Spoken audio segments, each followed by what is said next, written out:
En octobre dernier, un contrôle d'identité effectué par la police dans cet appartement aurait mal tourné. Et après, ici, lorsqu'il a reçu les 2 coups de matraque, directement on l'a jeté, il est tombé en bas, au 4e niveau. Le jeune homme, d'origine sénégalaise, a succombé à ses blessures à l'hôpital. Il s'appelait Moussa, il avait 22 ans. Aujourd'hui a eu lieu la plus grande arrivée de migrants depuis 8 ans. Le beau temps les a décidés à prendre la mer et à quitter les côtes marocaines pour l'Espagne.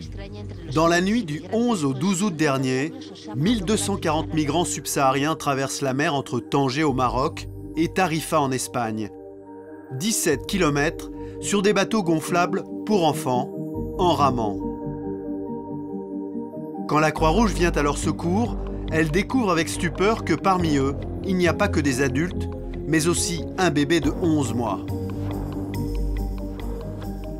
La petite fille, trempée jusqu'aux os et avec 38,5 de fièvre, a fait le voyage toute seule, sans ses parents. On lui a donné des vêtements secs. On l'a nourrie. Une des volontaires s'en est occupée personnellement. La petite a été très bien soignée et c'est une beauté. Tombés sous le charme de la petite fille dont ils ne connaissent pas encore le nom, les volontaires de la Croix-Rouge vont la baptiser la princesse. Cette jeune Ivoirienne de 21 ans et qui tient à garder l'anonymat a été sauvée en même temps qu'elle. Elle pleurait sa mère, pleurait son papa. C'est comme ça que je l'ai connue et je l'ai portée même un peu. Oui, je l'ai portée, mais elle ne se calmait pas. Et quand on est arrivé à Tarifa, elle pleurait toujours. Toute la nuit, elle n'a fait que pleurer toute la nuit. Elle a même réveillé tous les enfants qui étaient là-bas. Mais qui est cette petite fille de 11 mois, arrivée seule sur les côtes espagnoles? Où sont ses parents et pourquoi ne sont-ils pas venus avec elle? Je mène mon enquête auprès des migrants de Tarifa. Roger a 28 ans, c'est un avocat camerounais. Il a été accueilli ici dans cette salle de sport en même temps que le bébé et a bien connu ses parents à Tanger. C'est des gens que j'ai connus personnellement à Boukalef. C'est des gens bien, c'est des gens qui étaient très rattachés à leur enfant. Et en ce moment précis, j'ai une pensée pieuse envers ces gens-là parce que je sais qu'il n'est pas facile pour eux de vivre sans leur enfant. Les parents du bébé sont-ils toujours à Bouralef, la banlieue de Tanger? Pendant que Roger et ses compagnons d'infortune sont conduits dans un centre pour migrants, je décide de prendre le bateau pour Tanger, à la recherche des parents de la petite fille. Tanger, point de passage des immigrés où les journalistes ne sont pas les bienvenus. Sur les 30 000 sans-papiers au Maroc qui attendent de traverser la mer, une partie se cache ici, à Bouralef, dans la banlieue plus précisément. C'est Camara, un ex-migrant devenu militant des droits de l'homme, qui va m'y conduire. Nous avons rendez-vous avec quelques clandestins. Par mesure de sécurité, je ne sors la caméra qu'une fois avoir pénétré dans l'immeuble. Dans cette pièce habitent une quinzaine d'Africains. Ils ont accepté de témoigner, mais le visage caché. Ça, c'est le thé qu'on boit au Maroc, dans le quartier Boukalef, où vivent les subsahariens qui veulent traverser aller en Europe. Parce que nous avons souffert au Maroc. Ils ne me disent rien sur les parents de la petite, mais ils me parlent des agressions racistes dont ils sont victimes quotidiennement. Ils accusent la population locale et la police de meurtre. 3 d'entre eux auraient été tués en l'espace d'1 an. En octobre dernier, un contrôle d'identité effectué par la police dans cet appartement aurait mal tourné. C'est ici qu'on lui a tapé. Et après, ici, lorsqu'il a reçu les 2 coups de matraque, directement on l'a jeté, il est tombé en bas, au 4e niveau. Le jeune homme, d'origine sénégalaise, a succombé à ses blessures à l'hôpital. Il s'appelait Moussa, il avait 22 ans. Après Moussa, il y a eu Cédric, un jeune Camerounais de 16 ans qui s'est jeté en décembre dernier d'un immeuble par peur de la police. Et puis Charles, un Sénégalais égorgé dans les rues de Bouralef le week-end dernier par des Marocains. Les gens de Tanger, précisément à Bouralef, ils vivent dans la peur. C'est la haine, la jalousie, la méchanceté, le racisme quotidien que les subsahariens vivent ici. Il n'y a jamais eu de justice ici pour les subsahariens. Jusqu'ici, aucune arrestation des meurtriers des subsahariens n'a eu lieu. Pas de traces non plus des parents du bébé à Bouchalef, mais l'un des sans-papiers me donne une adresse à la Médina de Tanger où il pourrait se trouver.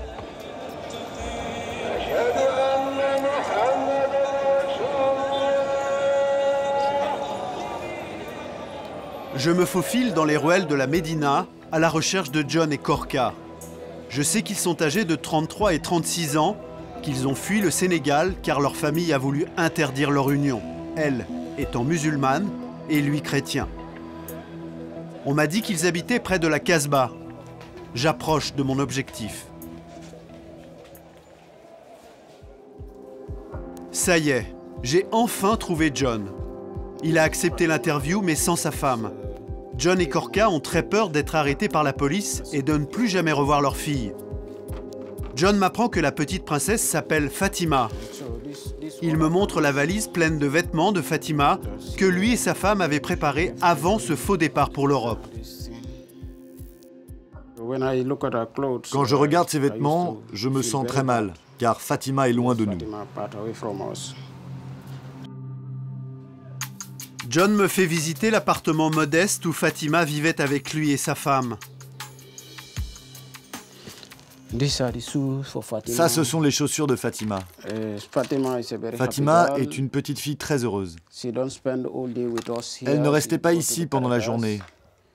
Elle allait à Caritas, c'est un couvent de bonnes sœurs. Et elle rentrait vers 17 h. Ça, c'est un nouveau sac qu'on lui a offert quand elle avait 9 mois. C'est un cadeau des sœurs du couvent.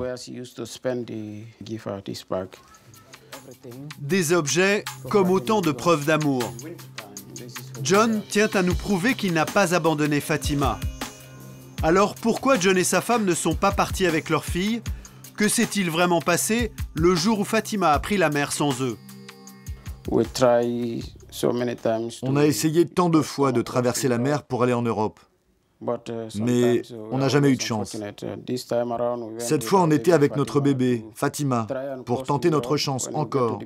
Mais quand on est arrivé à la plage, les militaires ont tenté de nous empêcher de partir. J'étais avec ma femme et Fatima, et quand j'ai mis le bateau sur l'eau, j'ai vu que ma femme avait pris du retard. J'ai confié Fatima à des amis avec qui j'avais planifié la traversée.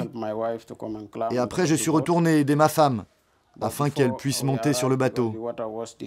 Mais avant qu'on puisse y arriver, mes amis étaient déjà partis, avec notre fille, et sans nous, vers l'Europe.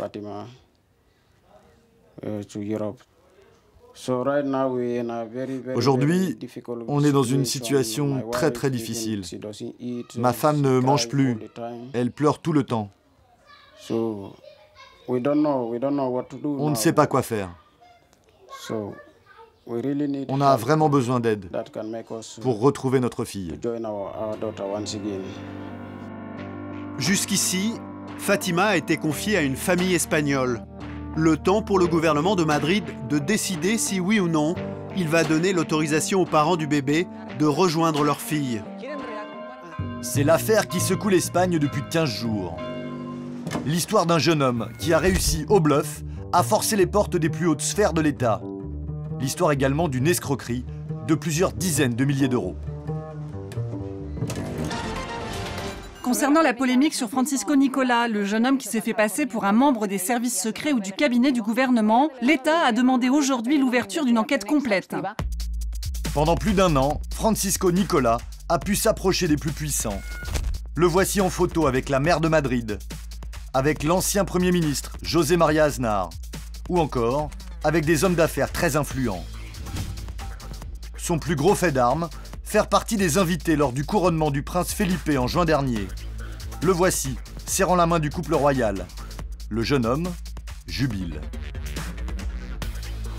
Car s'il se présentait comme un membre des services secrets ou un conseiller du gouvernement, ce n'était en réalité qu'un simple étudiant en droit de 20 ans. Aujourd'hui, la presse l'a surnommé le Petit Nicolas.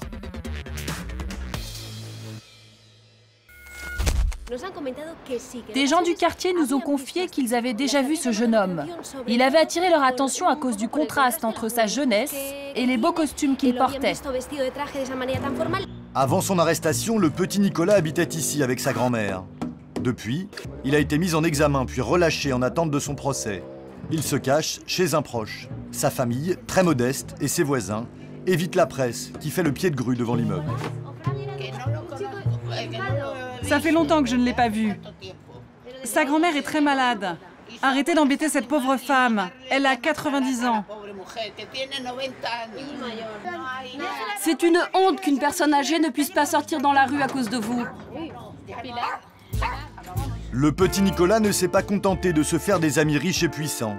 Il utilisait son soi-disant réseau pour soutirer de l'argent et des cadeaux à des hommes d'affaires appâtés par l'odeur du pouvoir. Sa méthode, payez-moi et je vous obtiendrai des marchés. Il arnaquait tout le monde. Et grâce à ça, il renvoyait l'image d'un jeune homme menant un train de vie luxueux. En réalité, tout ça n'était qu'une façade. Il soutirait de l'argent aux hommes d'affaires sous diverses formes. Ça allait de places pour assister à la finale de la Ligue des Champions, à la location d'une villa ou de voitures de luxe. C'est malin, car un homme d'affaires qui accepte de donner de l'argent pour bénéficier d'un soi-disant réseau, cela s'appelle du trafic d'influence. Et donc ces hommes d'affaires qui ont été victimes du petit Nicolas, aujourd'hui, ils ne peuvent pas porter plainte contre lui. Certaines pièces du dossier d'instruction, comme ces échanges de textos avec un riche entrepreneur, ont été rendues publiques. Voici comment le petit Nicolas procédait. Salut, le prince vient aujourd'hui. On voudrait l'inviter, mais bon, on n'a pas de cash. Est-ce que tu connais quelqu'un qui pourrait nous en prêter pour la semaine prochaine ? Aujourd'hui non, mais la semaine prochaine sans problème. Et on pourra te rajouter 30% sur ce que tu nous as prêté. Ok, je vais voir ce que je peux faire. En tout, le jeune homme aurait soutiré plus de 100 000 € à des hommes d'affaires. Nous avons retrouvé l'une de ses victimes. Dirigeant d'une société de rénovation, il souhaite rester anonyme. Pendant 1 an, il a payé la location de 7 maisons à Nicolas, dans un quartier huppé de Madrid. En échange, le jeune homme lui avait promis l'accès à des personnalités influentes. Il devait me présenter des gens à qui j'aurais dû vendre des contrats. Juste avant l'été, comme on n'avait toujours rien vu venir, j'ai décidé de ne plus payer le loyer. Et combien ça vous a coûté au total ? 70 000 €. Mais c'est de ma faute, je me suis fait avoir. Le jeune homme est allé encore plus loin. Au culot, il a réussi à obtenir une escorte officielle pour l'accompagner. Une prouesse à ses yeux, qu'il a filmé lui-même avec son téléphone. Sur ces images, on identifie clairement un convoi de voitures officielles avec gyrophare. À l'intérieur, Nicolas est assis seul sur la banquette arrière, satisfait. Cette vidéo a été saisie par le juge et a forcé le gouvernement espagnol à réagir officiellement. Il faut vérifier si effectivement les personnes qui l'accompagnaient étaient vraiment des policiers municipaux. La mairie de Madrid a déjà ouvert une enquête en interne pour comprendre comment ça s'est passé. D'autre part, la police nationale a également lancé son enquête. Et plus le petit Nicolas réussissait des coups comme celui-ci, plus il était crédible pour escroquer de nouvelles victimes. Il s'est attaqué par exemple à Manos Limpias, les mains propres, une association rendue célèbre après avoir porté plainte pour corruption contre la fille du roi. Nicolas s'est fait passer pour un émissaire du Palais Royal, venu demander le retrait de cette plainte. Miguel Bernad l'a rencontré une quinzaine de fois avant qu'il ne soit arrêté par la police. Il arrivait toujours bien habillé, en costume, toujours avec une voiture officielle. Une Audi, la même gamme que celle des ministres, avec chauffeur et garde du corps. Il me disait que mon syndicat et moi-même étions en danger. Comment pouvais-je m'imaginer qu'il s'agissait d'un film de James Bond et que j'étais pris dans une machination ? Moi, je suis totalement convaincu que derrière Francisco Nicola, il y a bel et bien les services de l'État. Difficile d'accepter de s'être fait berner à ce point. Les services de l'État n'ont, semble-t-il, rien à voir avec cette affaire. Le petit Nicolas est lui-même un peu dépassé. Son avocat raconte qu'il a fondu en larmes au moment de sa mise en examen. Depuis, l'homme de loi croule sous les coups de fil de journalistes. Plus de 200 par jour, selon lui. Écoutez, je ne suis pas là pour négocier avec les médias. Je ne suis pas son manager. Il est assez intelligent pour voir ça avec vous directement et décider de faire un film ou un livre. Ce sera son choix. Sa ligne de défense est difficile à tenir, mais l'avocat nous décrit un jeune homme simplement passionné par la politique.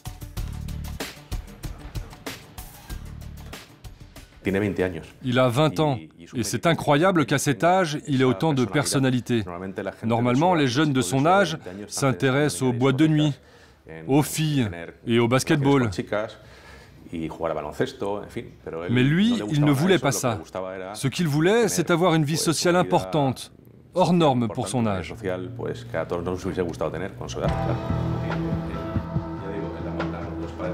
Le jeune homme a la si forte personnalité, va probablement payer longtemps ses aventures.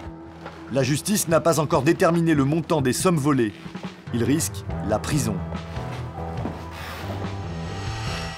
Mais il a tout de même réalisé l'un de ses souhaits, devenir célèbre. En quelques jours, les fameux selfies qui ont fait sa gloire sont devenus les photos les plus détournées par les internautes espagnols. Ici, vous avez une petite pipette et vous diluez quelques gouttes dans l'eau. C'est du THC liquide en fait. Mais ça sert à quoi?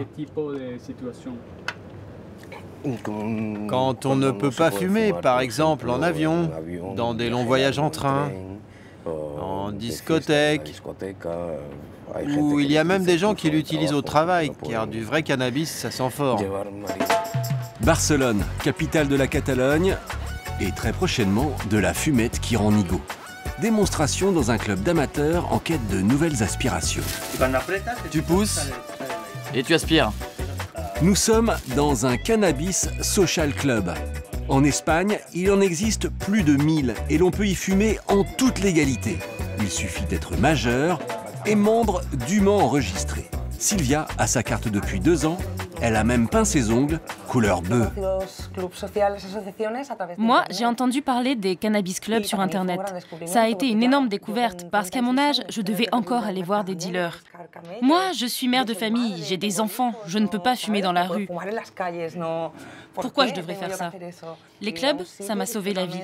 Je peux venir ici, c'est discret, tranquille, sûr. Ils peuvent m'informer et je sais que je vais avoir du cannabis de qualité.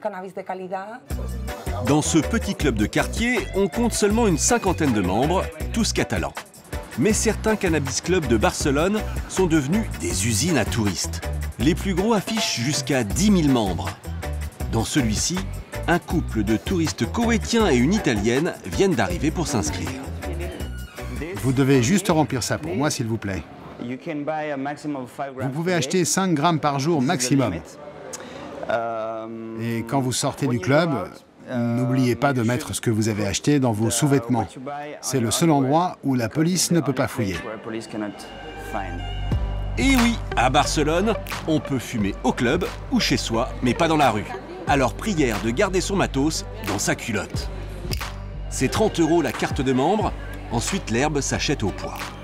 Ambiance feutrée, pour mettre à l'aise la clientèle étrangère, la serveuse parle 3 langues, ici en italien. Ça, c'est 30 € le gramme. Mais on peut te faire le demi-gramme si tu veux. Je vais prendre 2 grammes. Voilà, merci. Chaque année, ces clubs géants rapporteraient au total 60 millions d'euros de chiffre d'affaires. La ville prélève une partie des recettes en impôts, le marché est international et pas mal de petits malins ont déjà flairé la bonne affaire. Bonjour, comment ça va? Ron a 38 ans, il vient de Hollande, l'autre pays de la Marie-Jeanne. Arrivé à Barcelone il y a 4 ans, ce guide touristique a fondé l'agence Greenline. Ça va les filles? Vous avez fait bon voyage? Il propose des combos visite de monuments et plaisir du chanvre. Aujourd'hui, il reçoit 2 touristes écossaises qui s'intéressent de près à la culture catalane du cannabis. Ça, c'est l'Arc de Triomphe. Vous pouvez prendre une photo si vous voulez. En ce moment, il y a un festival de vin. Et maintenant, on peut aller fumer si vous avez envie. Problème, le tourisme vert est totalement prohibé à Barcelone. Ron doit donc rester discret et n'emmène que des groupes de 2 à 3 personnes.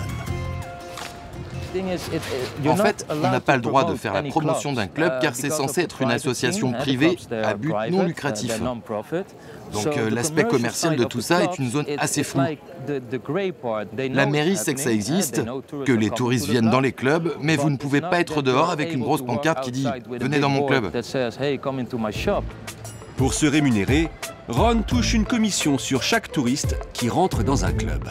Avec ce business, il gagne entre 3 et 4 000 euros net par mois, selon le nombre de clients. Et des clients, Ron en a beaucoup. Voilà les messages des différents clients. Il y en a d'Angleterre, d'Allemagne, mais aussi de Dubaï ou même d'Arabie Saoudite. Barcelone est en train de devenir un paradis pour les gens qui vivent dans les pays où les lois antidrogue sont sévères. Avec ses 300 clubs dans la ville, Barcelone est devenue la nouvelle Amsterdam, avec en plus la plage et le soleil. Et pour connaître les dernières tendances du moment, il existe même des télés sur le net.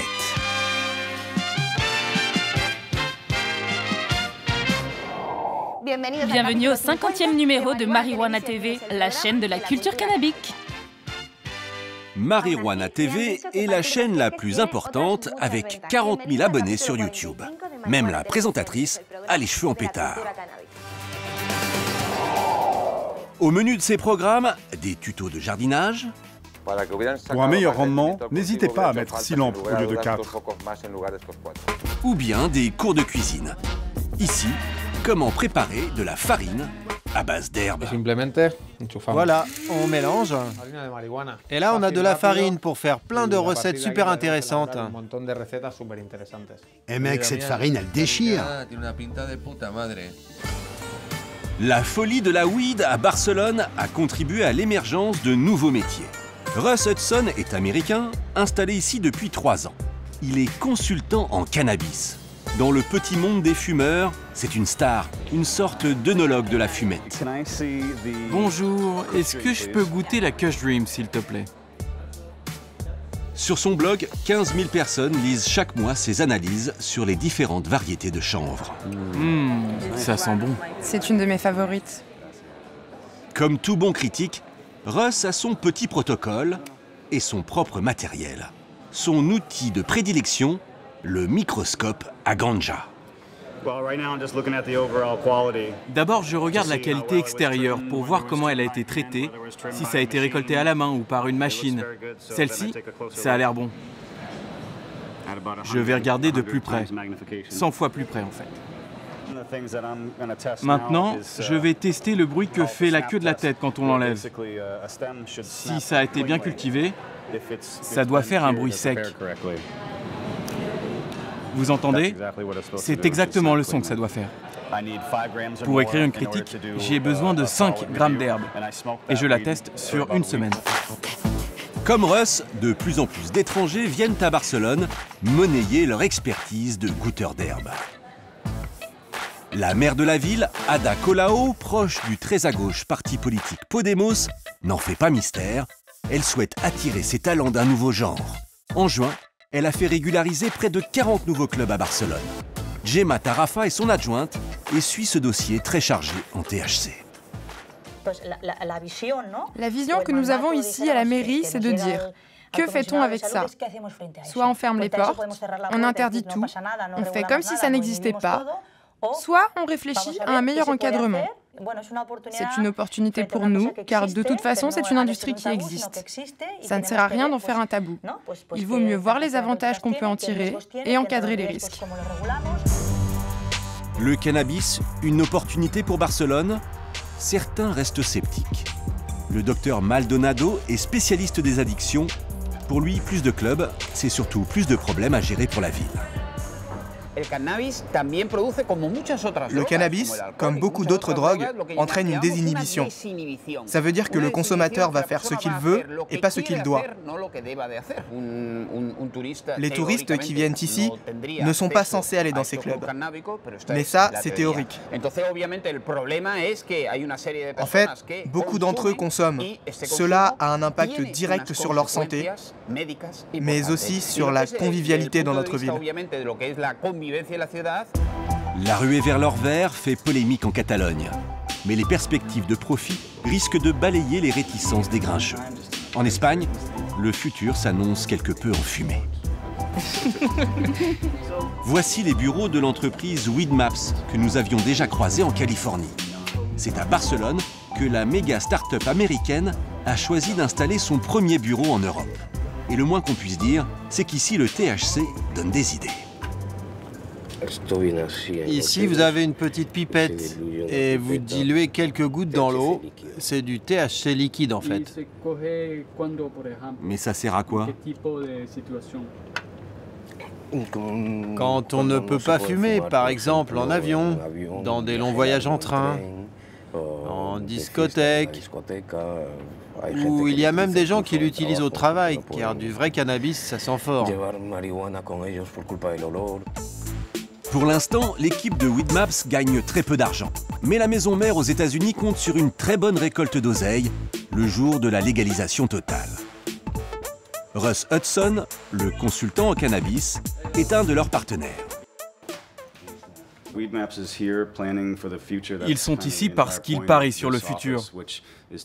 Ils ont ouvert un bureau pour ça. Ils multiplient les contacts dans l'industrie et vont devenir les numéros 1 avant même l'ouverture du marché du cannabis. Pour nous, l'Espagne, c'est là où il faut investir. Car il y a déjà beaucoup de monde qui travaille dans cette industrie, partout dans le pays. Il y a des lobbyistes, un observatoire qui étudie les effets sur le plan médicinal.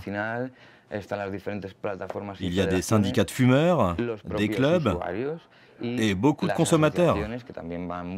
Donc oui, il y a un gros marché. Après les États-Unis, c'est désormais au tour des Européens de succomber aux volutes odorantes du chanvre libre et commercial.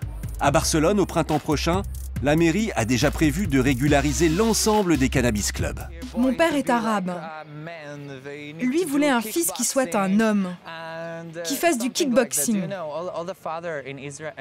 Tous les pères en Israël, je veux dire à Nazareth, veulent un fils avec du caractère, de la virilité, de la force, capable de prendre toute la famille à sa charge. Ils ne veulent pas d'un fils qui danse. Les plus belles courbes du monde se sont donné rendez-vous à Barcelone. 22 pays sont en lice. Toutes rêvent de décrocher la couronne de Miss Trans Internationale. Depuis 5 ans, ce concours récompense la plus belle transsexuelle. Moi, c'est Miss États-Unis. Cette année, une nouvelle venue fait son entrée dans la compétition. Taline Abouana. Cette jeune arabe chrétienne de Nazareth porte les couleurs d'Israël. Taline a décidé de changer de genre à l'âge de 18 ans. Il était danseur. La voici danseuse. Je me sentais comme dans une prison, dans un corps qui n'était pas le mien. Aujourd'hui, je me sens volée, comme une colombe blanche, la colombe de la paix. J'ai réussi à faire la paix avec moi-même, entre mon corps et mon âme. À ses côtés, Stéphanie. C'est elle qui a tout organisé pour que l'État hébreu participe à ce concours. Regarde la robe qu'elle va porter. Il y a le drapeau d'Israël, le rameau d'olivier, la main de Fatma, l'étoile de David. Toute l'histoire de notre pays est écrite là. C'est dans ce théâtre du centre de Barcelone que les candidates vont défiler et montrer ce qu'elles savent faire pour gagner cette compétition, la plus importante d'Europe. Nous allons travailler toute la journée avec le chorégraphe et puis nous ferons une répétition avec le son. Taline est venue pour défendre la cause des trans. Mais représenter Israël pour une jeune arabe chrétienne n'est pas si simple. Je suis née en Israël. Ce n'est pas mon choix, mais c'est comme ça. Je suis israélienne. Ce pays m'a donné beaucoup de choses, des choses qu'ailleurs, dans tous les pays arabes, je n'aurais pas eues. En tant que transsexuel arabe, ailleurs, je serais dans la tombe. Je ne représente pas Israël. Je représente ce que ce pays a fait de bien pour moi. Il y a quelques mois, nous avions rencontré Taline lors de l'élection de Miss Trans Israël. La toute première organisée dans le pays. 12 candidates aux formes parfaites. Des juives, des musulmanes, des chrétiennes, des druzes. Bref, un condensé biblique propre à la Terre Sainte. On les applaudit toutes. Elles sont merveilleuses. 1m85, 90C, Taline gagne haut la main. Les médias israéliens raffolent de cette compétition qui dépasse les clivages communautaires. La jeune arabe sera l'ambassadrice de charme d'Israël à Barcelone. C'est un moment historique pour Israël et le monde. Je suis très fière ce soir, pour moi et pour toutes les transsexuelles de ce pays. Notre combat avance et la tolérance aussi. C'est l'histoire. Aujourd'hui, on est dans l'histoire de l'État d'Israël. Merci à vous. Taline est devenue une star dans son pays parce qu'elle est belle, mais aussi parce qu'elle est arabe. Elle est née à Nazareth, la plus grande ville arabe d'Israël. Autant dire que les transgenres n'y sont pas bien perçus. Aujourd'hui, elle est rejetée par sa communauté. Seule sa professeure de danse a accepté de nous parler. Elle a toujours soutenu Taline, qui chausse des ballerines depuis l'âge de 5 ans, en cachette de sa famille. Je me rappelle une fois, quand elle était encore un garçon, on dormait à Ramallah, on répétait un spectacle. Et pendant la nuit, chaque fille racontait ce qu'elle rêvait d'être. Je me souviens, il s'est levé et nous a dit « Je veux être la plus belle femme du monde ». Et on s'est dit « D'accord, c'est juste un rêve ». Aujourd'hui, Taline vit à Tel Aviv, un havre de paix pour gays et trans de tout le pays. Désormais, elle prépare son diplôme pour devenir professeure de danse sous son identité de femme. Il y a 4 ans, elle est allée jusqu'en Thaïlande pour changer de sexe et tourner le dos à un passé douloureux. Un jour, il y a eu un spectacle. Mes 2 parents sont venus. Quand tout a commencé, mon père m'a vue avec des collants de danse. Et là, il a eu un choc. Vous savez, mon père est arabe. Lui voulait un fils qui soit un homme, qui fasse du kickboxing. Tous les pères en Israël, je veux dire à Nazareth, veulent un fils avec du caractère, de la virilité, de la force, capable de prendre toute la famille à sa charge. Ils ne veulent pas d'un fils qui danse. À 20 ans, Taline décide de s'affranchir. À Tel Aviv, loin de son père, elle peut sans crainte devenir la femme qu'elle rêvait d'être.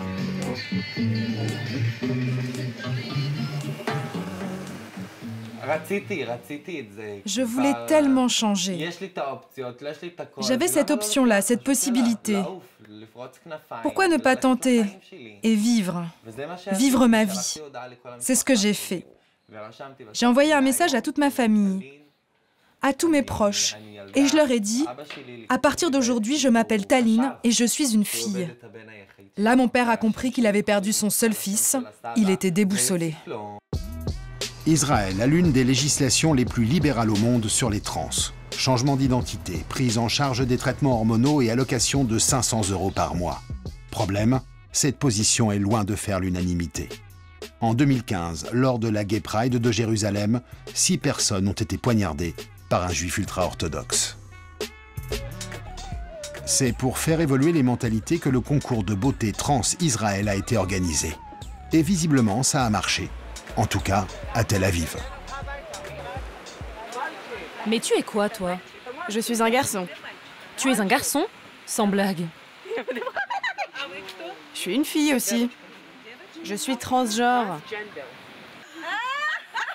Ah, donc tu es un garçon et une fille à la fois, c'est génial. Ça n'a aucune importance, garçon ou fille, tu es très belle comme ça. Retour à Barcelone. C'est le jour J. Pendant que Tallinn se prépare, Stéphanie va chercher un ultime accessoire pour le spectacle. Une colombe blanche. Certains accusent Israël de pinkwashing, d'utiliser la cause gay et trans pour redorer son image. Pour Stéphanie, c'est un faux débat. La région est en conflit.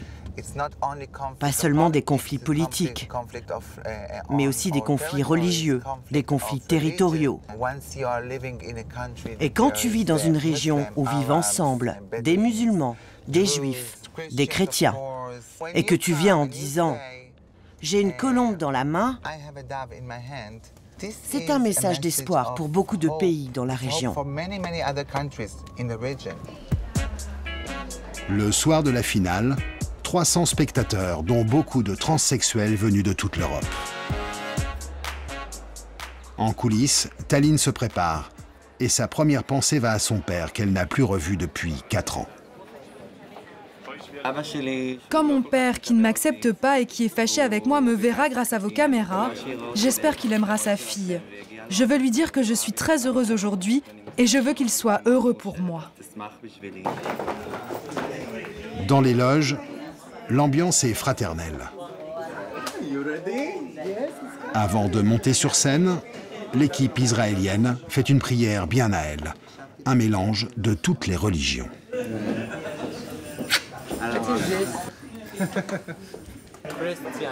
Chrétiens, musulmans, juifs, on a tous le même Dieu, baby. Un seul Dieu, une seule couronne pour 25 candidates. Miss Israël, Tallinn Abu Hana. Alors, quand vient l'épreuve individuelle, Tallinn va tout donner. Ses talents de danseuse et son message de paix. Son numéro de charme fait un carton. L'heure du résultat arrive. Elle se retrouve parmi les 2 finalistes.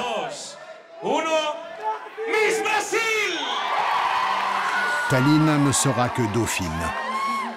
Mais pour elle, c'est déjà une belle épreuve de reconnaissance.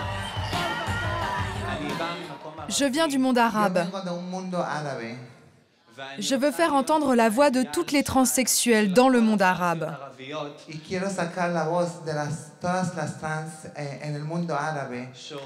Celles qui souffrent dans leur pays. Celles qu'on tue, celles qui se suicident. Je veux être leur espoir. À 22 ans, Tallinn Abu Hana est en train de réussir son pari. Être reconnue pour ce qu'elle est, au-delà des frontières d'Israël.